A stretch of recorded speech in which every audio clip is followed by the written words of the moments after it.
Welcome to Red, White, and Real. We are currently reading the U.S. Constitution as originally written. No commentary, no spin, just historical documents read as written. Follow along. Article 2, Section 1. Continued. No person except a natural-born citizen or a citizen of the United States at the time of the adoption of this Constitution shall be eligible to the office of President.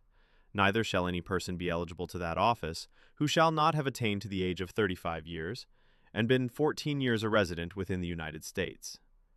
In case of the removal of the President from office, or of his death, resignation, or inability to discharge the powers and duties of the said office, the same shall devolve on the Vice President, and the Congress may by law provide for the case of removal, death, resignation, or inability, both of the President and Vice President, declaring what officer shall then act as President, and such officer shall act accordingly, until the disability be removed or a President shall be elected.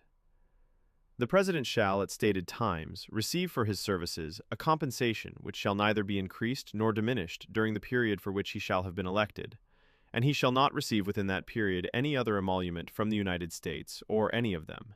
Before he enter on the execution of his office, he shall take the following oath or affirmation. I do solemnly swear, or affirm, that I will faithfully execute the office of President of the United States, and will, to the best of my ability, preserve, protect, and defend the Constitution of the United States. Section 2. The President shall be Commander-in-Chief of the Army and Navy of the United States, and of the militia of the several states, when called into the actual service of the United States. He may require the opinion, in writing, of the principal officer in each of the executive departments, upon any subject relating to the duties of their respective offices, and he shall have power to grant reprieves and pardons for offenses against the United States, except in cases of impeachment.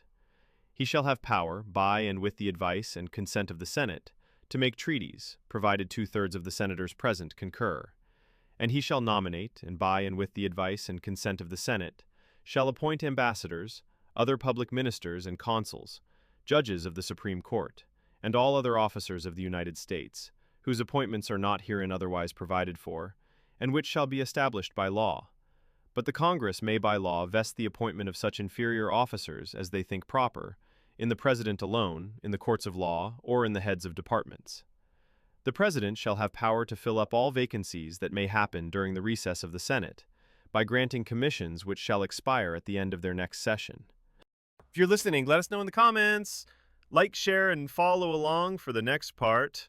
Red, White, and Real will continue bringing you historical documents as originally written. No spin, no commentary. You can